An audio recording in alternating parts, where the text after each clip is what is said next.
It's tiring. The wind's blowing. It's icy cold. This is so steep. I don't know how they got the bricks up here. The Great Wall of China.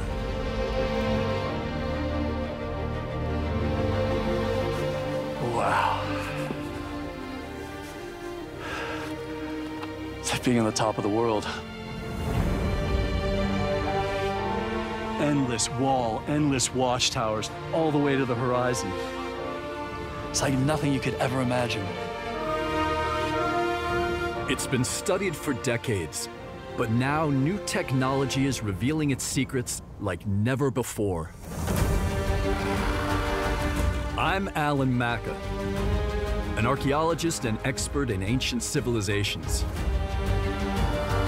And I'm going to investigate China's distant past from a whole new perspective.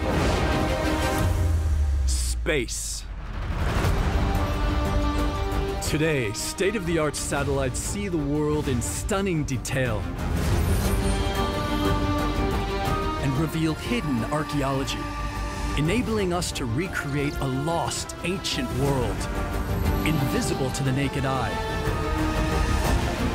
Working alongside leading Chinese experts, my team and I will travel to some of the country's most remote and incredible landscapes. And with cutting-edge science, investigate previously unknown cultures, lost cities, and devastating cataclysms. This is ancient China as you've never seen it before.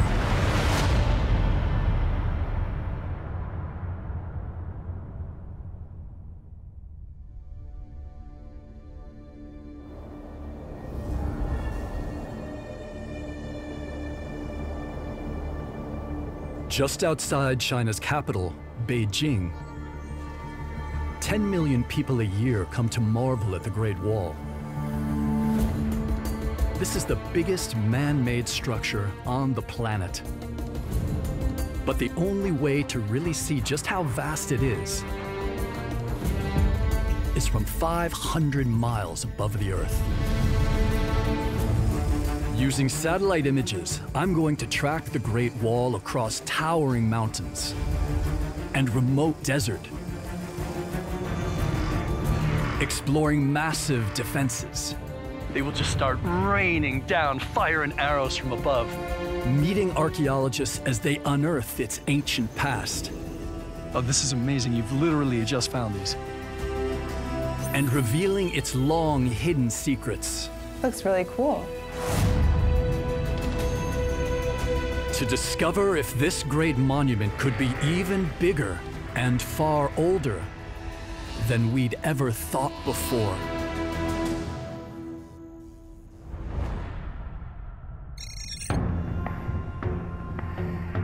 I'm starting my mission 70 miles north of Beijing, in the rugged mountains of Jinshanling, at a part of the wall that's remained unchanged for hundreds of years.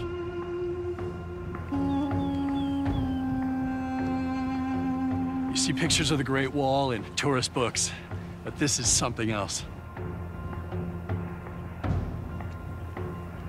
Out here in Jinshanling, satellite data shows how the wall crosses seemingly impossible peaks.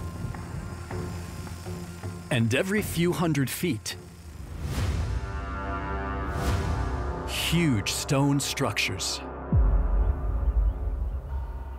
On the ground, these towers reveal meticulous engineering. Look at how beautiful this is. Really formal arches here. Lots of space.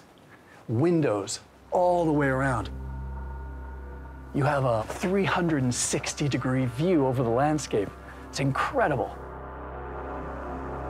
This is just one of around 25,000 watchtowers built by the Ming Dynasty, who ruled China from 1368 to 1644.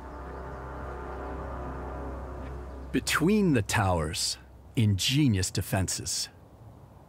I'm seeing these strange holes along the wall that open to the outside. What they would have done is taken about a 5-pound rock, hollowed it out, stuffed it with gunpowder, put a wick in there, and literally just rolled it out the hole, and boom, no more invaders. The Ming went to these extraordinary lengths to combat a mortal enemy. From space, satellites reveal vast grasslands to the north of the wall. Wild enough today, in the days of the Ming, this was home to tribes of nomadic horsemen.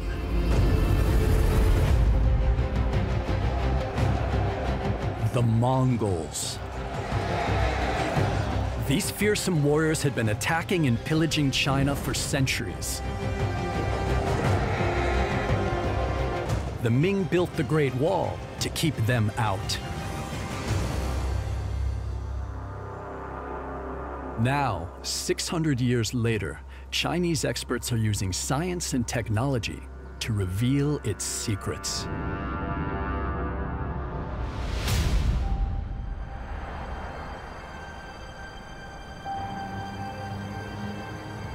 Everywhere I look, I see watchtowers on the top of the mountaintops. Near a remote section of the wall, This view is unbelievable. Canadian archaeologist Sarah Klassen is on her way to meet one of the teams carrying out this groundbreaking work.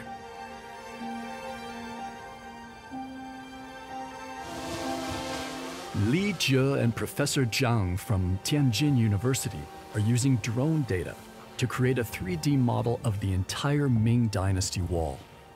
It's the most complete scan ever attempted. We have covered 2,100 kilometers along the Ming Great Wall.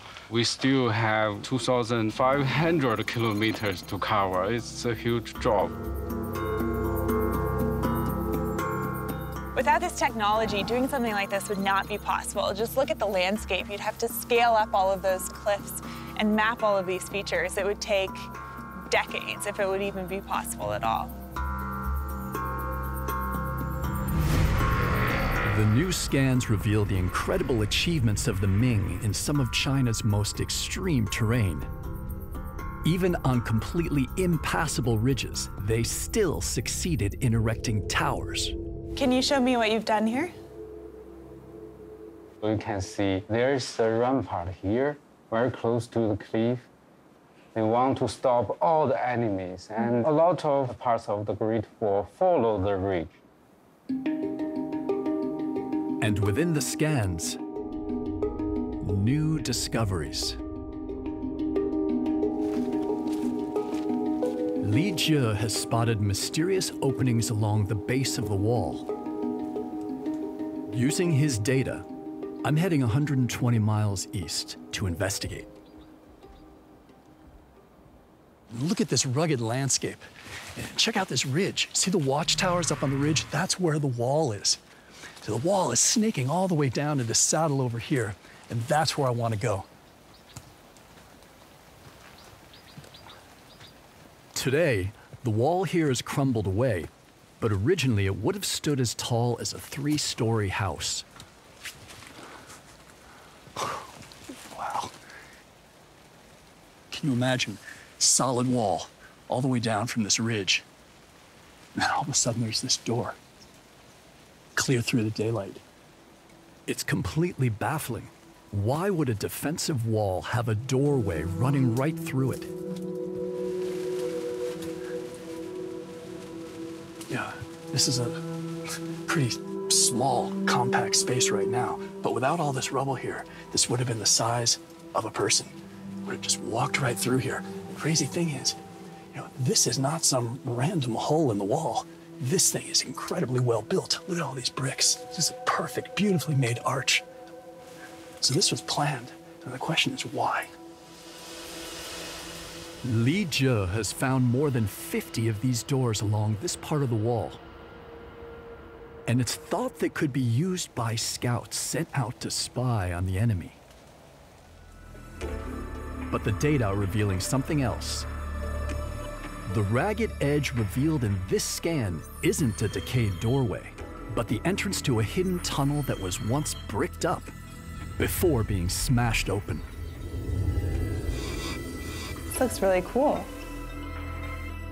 The dark door, the hidden door, somebody call it the secret door. This new discovery is completely different from any of the other openings Li Jie has found. Potentially a way of launching a sudden attack.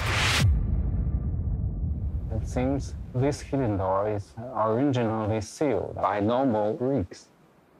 Soldiers inside can break the surface and go outside and launch an attack.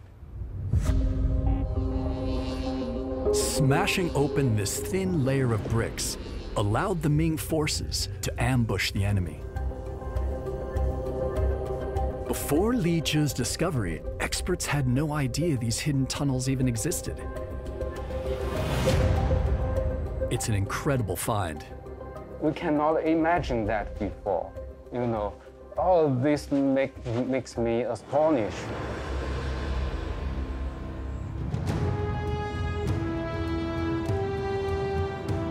The latest technology is revealing that the wall is far more than a simple barrier. It's a complex military system. The big question is, just how far does it stretch? Using satellite images, we can reconstruct how the Ming Wall extends far to the west, from mountain ranges, through wild grasslands, and into barren desert, right to its end, where the Ming stopped building. Here, at the very furthest reaches of their empire, a huge construction, far greater than any of the thousands of towers along the way. What is it, and what was it for? To find out, I'm going to follow the wall to a far-flung corner of Western China.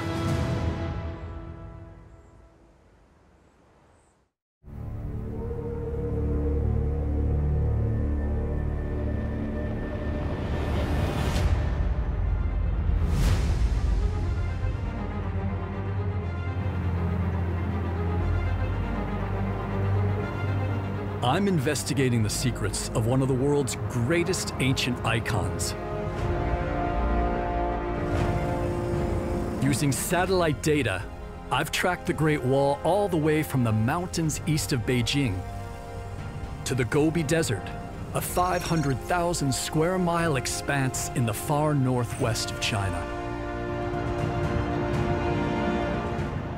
Just over here, I can see sections of the wall. The feat of engineering required to build something so far out here in just this barren, desolate environment just kind of boggles the mind.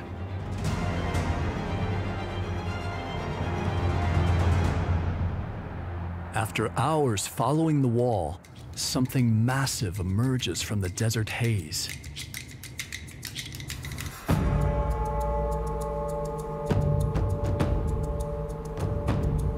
A mighty fortress. Today, the modern city of Jiayuguan is nearby.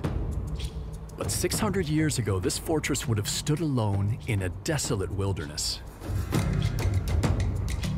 I never imagined I'd ever see something like this all the way out here in Western China.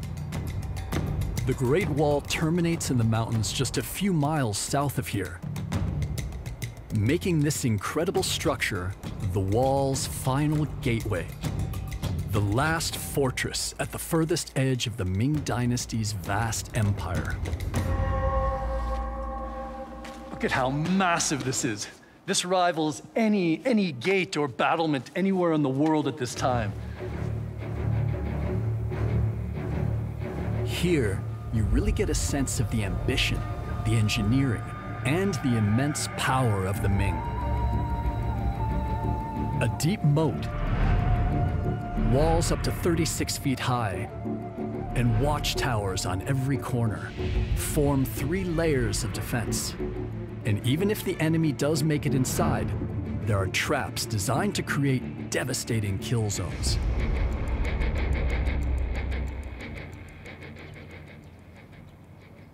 You walk into this courtyard, and if you're an invading army, they can close those doors, close those iron doors there, and you're trapped here. And all of a sudden, they will just start raining down fire and arrows from above. And your invading force is doomed. This is an ingenious military strategy, all set and fixed in the design of this incredible fortress. It's massive, but also meticulously built. The precision of construction here is amazing, and the emperor demanded that. And there's this legend that says the architect told the emperor, he said, I can tell you the exact number of bricks it will take to build this fortress. He said it will be 99,999. And incredibly, at the end of construction, there was just one brick left.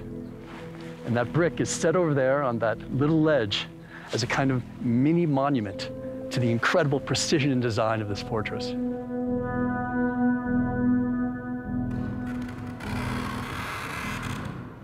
Its position right at the end of the Ming Dynasty's Great Wall earned it the name, the first and greatest pass under heaven.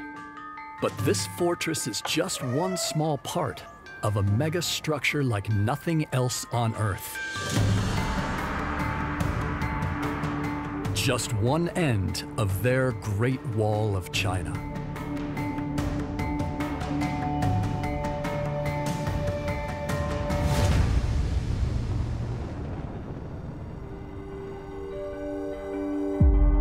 Until we had images from space, experts didn't know how massive the Ming Dynasty's Great Wall really was.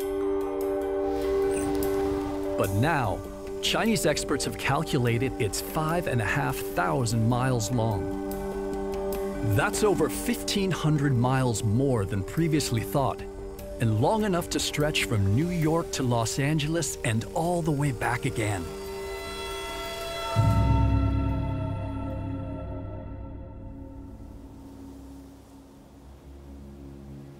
But new technology is also unearthing secrets that take us beyond the great empire of the Ming. 1,200 miles away, Sarah has set up a base camp in the shadow of the Great Wall. We know the fortress of Jiayuguan marks the end of the Ming Wall, but the satellite data reveals something else. Oh, wow.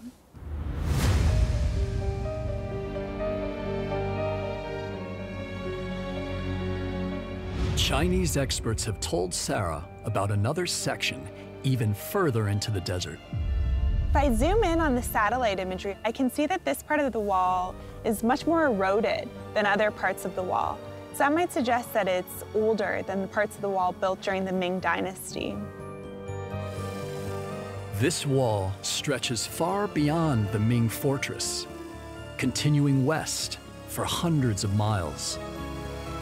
The wall is completely straight in the middle of this desert. There's absolutely nothing else around here. Can't imagine why they would need to build a wall here. So what's going on? I'm heading west in search of answers. I want to know, just how old is this wall? Where does it go? And if the Ming didn't build it, who did?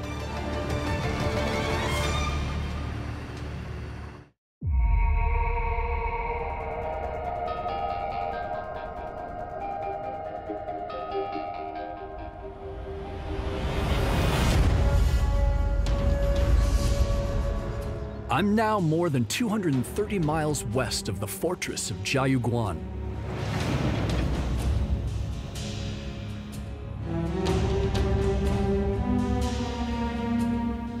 We're here in the Kumtag Desert, and it's one of the harshest environments I've ever been in my life. Very little grows here. The temperatures are literally below freezing. It's a hell of a place to imagine finding archaeology. Sarah's guiding me to faint traces of what looks like an even older wall that she spotted on the satellite data. If I get up here, I think I can get my first glimpse.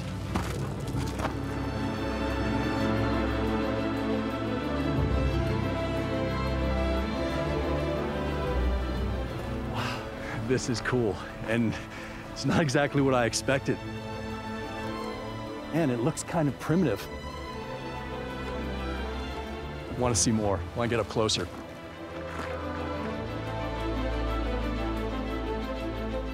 Here in the middle of nowhere, a stretch of ancient wall. And it looks very different from anything I've seen so far. This is a very distinctive kind of material. We have rammed earth packed down with a reed foundation. These are reeds. This is actually a type of thick grass pressed in there to serve as a foundation to hold the wall stable. This framework is an ingenious way of building even with the desert's loose sand and gravel. But if the Ming didn't build this, then who did? To find out, I'm meeting Jiang Junmin, the head of a team from the Gansu Institute of Relics and Archaeology, who are digging for answers. Wow, this is so cool. Tell me what you have here. These are two arrowheads we found nearby.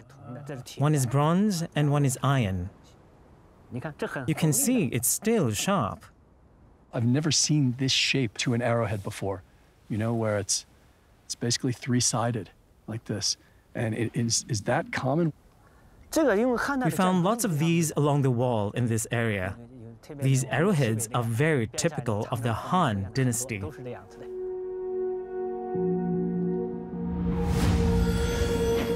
1,500 years before the Ming, before the Roman Empire formed in the West and Cleopatra ruled ancient Egypt, the Han Dynasty rose to power. They oversaw a golden age of art, culture, and economic prosperity. They're so well preserved. I'm just amazed. Look at that edge. It's just incredible. The form is just so clear and beautiful. These tiny arrowheads reveal something momentous. That the wall here is more than 2,000 years old. It's an even earlier Great Wall of China that once stretched for over 6,000 miles. Much of the famous Ming Dynasty wall was simply built right on top 1,500 years later. Battered by desert winds for over 2 millennia, what remains of this ancient stretch of Great Wall are just fragments of what was once a mighty barrier. It's kind of hard just looking at these ruined sections of the wall to get a sense of what it looked like originally. So using historical sources and archaeological evidence, we've made this pretty phenomenal digital reconstruction of what the wall might have looked like. It's just amazing. Whoa. Look at that. When it was first built, the wall would have stood up to 20 feet high. This thing was enormous. You can only imagine being part of an invading nomad army and coming up against this wall and thinking, maybe it's better to just go home because this was formidable.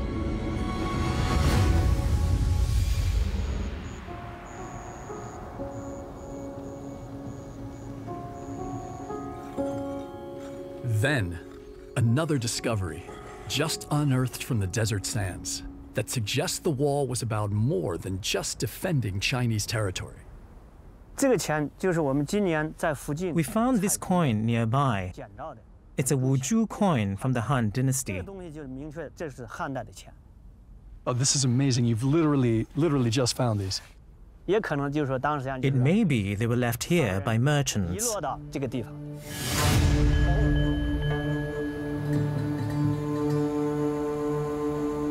These merchants may have been traveling along a series of ancient trade routes, known as the Silk Road.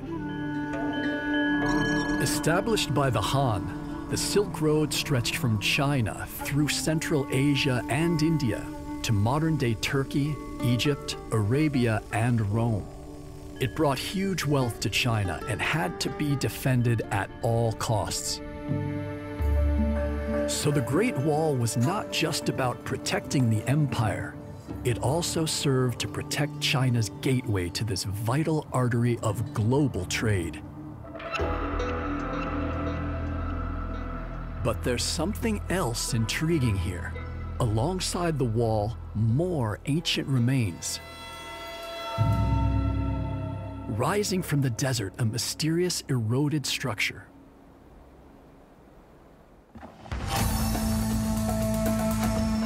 My tech team, Ryan Kastner and Eric Lowe, are joining me.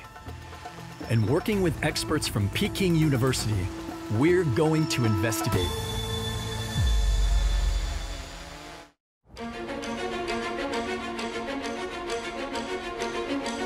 I'm on a quest to uncover the secrets of the Great Wall of China.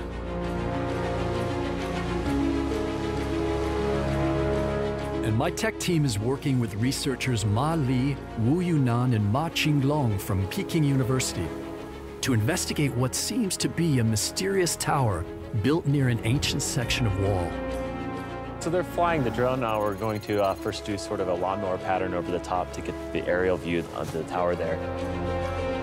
The drone takes hundreds of images of the structure, which will combine to make a detailed three-dimensional model. After that, the team will scan a 4-mile section of the wall for traces of any more remains. Using a drone to be able to fly will save us a lot of time. The drone can go a lot faster than we can on foot. Hours of flight, and 1,500 individual pictures later. Hey guys, come on in. And I've come to check out the results with archaeologist and leading Han Wall expert Yang Jun, who'll help us interpret our findings. All right, guys, so show me what you got. All right, so to give you some context, you can see the wall from the satellite image very clearly. If you look, it's a nice linear feature here. But switching to the 3D elevation model reveals details not visible in the satellite imagery. So if we look actually in this spot here, right where it bends there seems to be a clear bump there. That doesn't seem to be natural. You can see in the elevation model, the redder it is, the taller it is. That's a 5 or 6 meter tall mound there. It seems to make a whole lot of sense to us that that would be another tower. Yeah, because it turns at an angle, it cuts back south. Right, exactly, exactly. So that would be a natural spot where you'd want to look out to see on all sides where everything was. The structure's height and strategic position suggests it may have been a watchtower. Then Ryan spots something totally unexpected. You can see a clear structure, another tower that was behind the wall, basically on top of a hill. This is really interesting. Did they build towers off the wall? From our research, we found most of the towers were along the wall, but there are a few that are outside it. It's bizarre. Some of these towers are deep in enemy territory, miles beyond the wall. Were they really just simple watchtowers? Or could there be more going on here? 600 miles away, in a vault at the Gansu Jiangdu Museum, are ancient relics which could hold the answer. 你好。 Research director Xiao Song Li has agreed to show our historian, Dr. Xiaohui Jenny Liu, these amazing finds.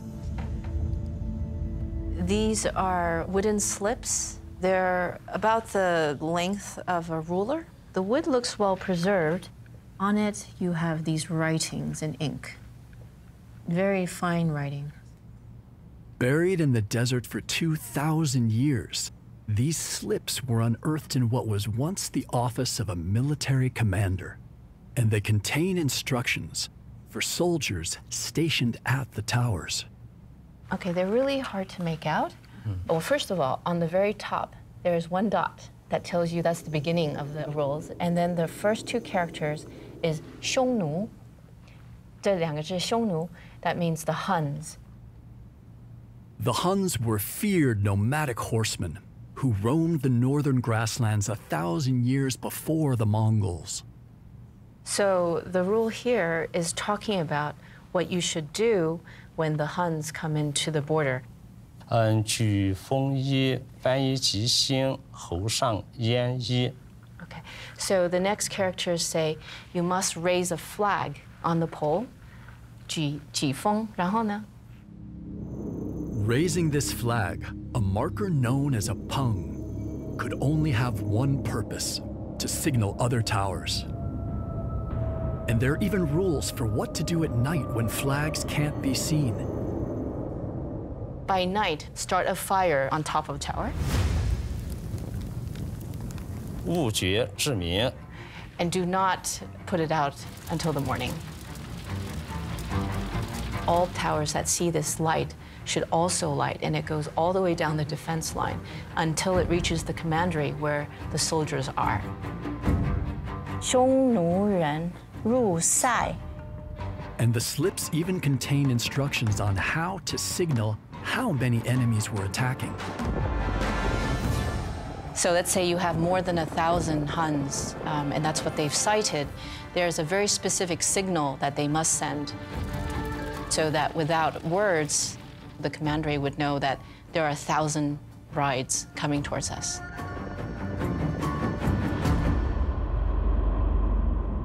This tells us the towers we've mapped in the desert, including those deep in enemy territory, are not simple watchtowers. They're beacon towers, part of a complex early warning system. Using our drone data, we can now reconstruct a complete 3D model of what they may have looked like. Built over 2,000 years ago, they were made of rammed earth clad in plaster and stood up to 26 feet high, with platforms on top where the fires were lit. And thanks to the incredible insights revealed in the wooden slips, we now know that these towers formed a sophisticated communication system designed to provide early warning of an attack and pass it for hundreds of miles along the wall.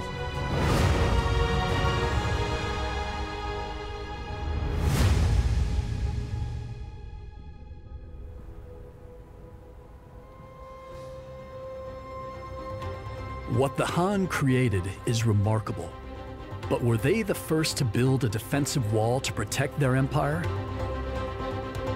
To trace the wall back to its very roots, I need to travel even further back in time, to the reign of a tyrant of unrivaled power and ambition. The man who conceived of another of ancient China's greatest icons, the Terracotta Warriors.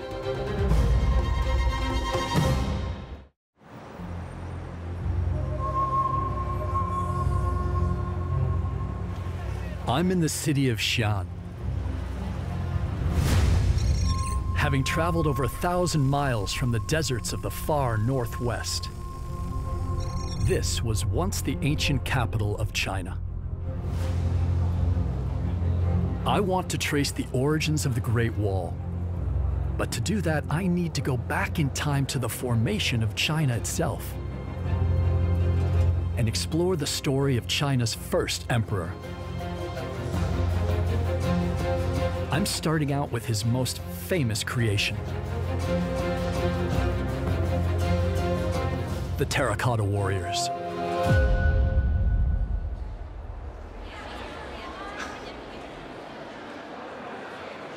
I've been reading about this for years and years, but this is my first time here. And I'm telling you, nothing prepares you for this experience. This is literally one of the greatest achievements in all of ancient civilization, anywhere in the world. More than 6,000 figures, row upon row of soldiers and commanders, an entire army immortalized in clay, and all built for the first emperor of China, Qin Shi Huangdi. From where I'm standing, there's no two figures that are alike. The uniforms are different, their facial expressions are different, right down to the mustaches. This tells me about the power that the emperor was able to summon in his lifetime as a ruler. This is extraordinary.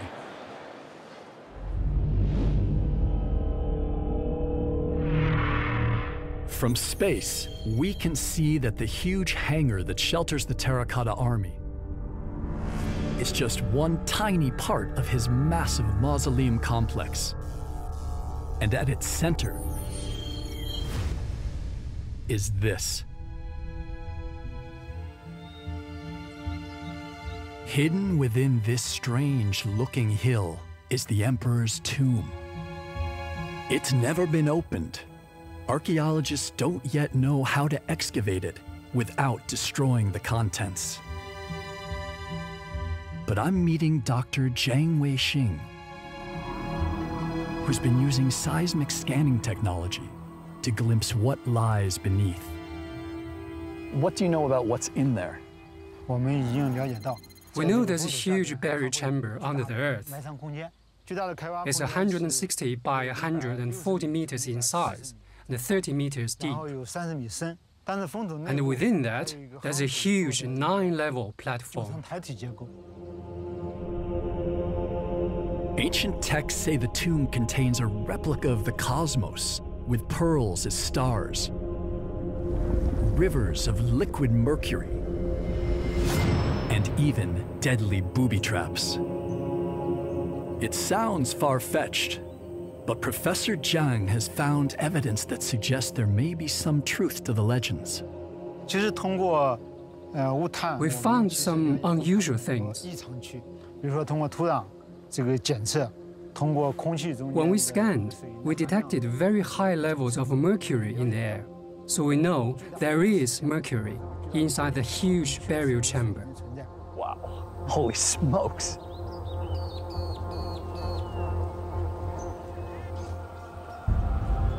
These findings suggest there's truth in the ancient texts. And that means there may also be truth in what they record of another of the emperor's construction projects. A huge defensive wall. The first Great Wall of China. Though little remains today, the records show it stretched for nearly 2,000 miles across northern China. They also reveal the human cost of the emperor's ambition. He forced 300,000 soldiers and 500,000 laborers to work on its construction. And for many, it was the death sentence. They died of starvation or fatigue, or in some cases they were flogged to death. But it cemented Emperor Qin Shi Huangdi's place in all of world history.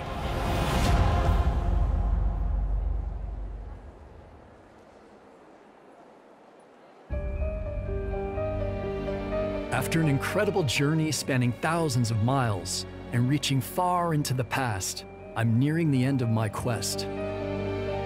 But one intriguing mystery remains. Did the first emperor really conjure up the idea for a great wall right out of thin air? To find the answer, I need to go back even further to a time before his bloody rise to power and before the formation of China itself.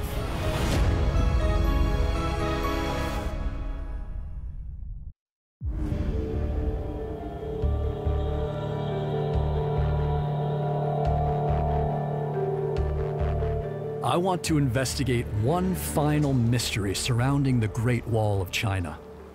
Just how did the first emperor get his idea to build a colossal defensive wall? That question has taken me 300 miles north of Xi'an to the Luoyes Plateau.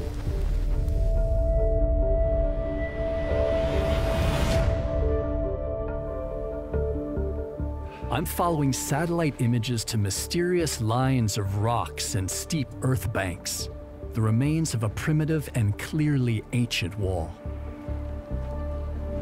There's pieces of pottery scattered all over here. All around, clues to who built it. mean, this piece is just commoner like cooking jar. And the designs on the outside tell me this is very early. We're talking about pre-Qin Empire.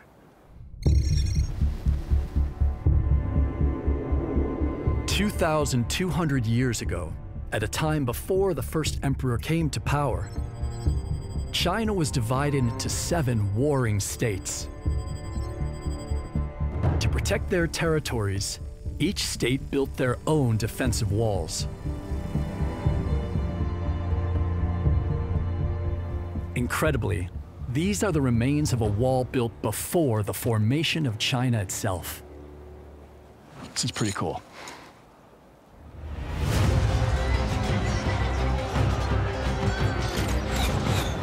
In 221 BC, the king of one of the warring states, Qin Shi Huangdi, is waging bloody war. He crushes all other states, unites China, and declares himself the first emperor. With his newfound power, he combines the warring states' existing walls and builds new stretches to create one huge defensive shield over 3,000 miles long, the first true Great Wall of China. His incredible construction would be extended and developed by the Han Dynasty. And over 1,000 years later, the Ming Dynasty would take things even further, creating the monument we see today.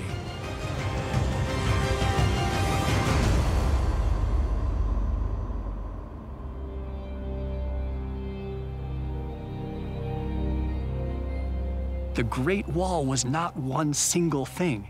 It was a mesh of many walls that span huge periods of time. I mean, truly, China is defined by its walls. My investigation has taken us right across China, to the edge of empire.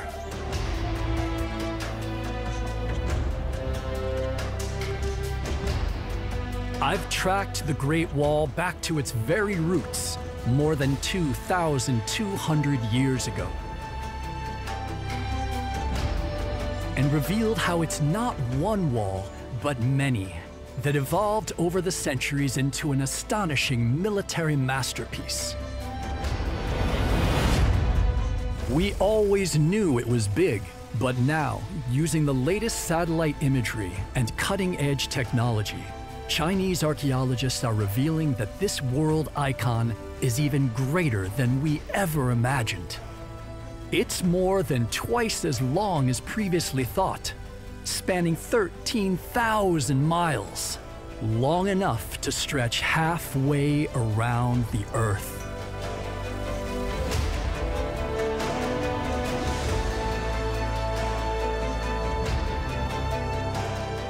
On this journey, I've learned that the Great Wall was as alive and dynamic as the generations of people who built it. It's the result of struggle and achievement spanning more than 2,000 years.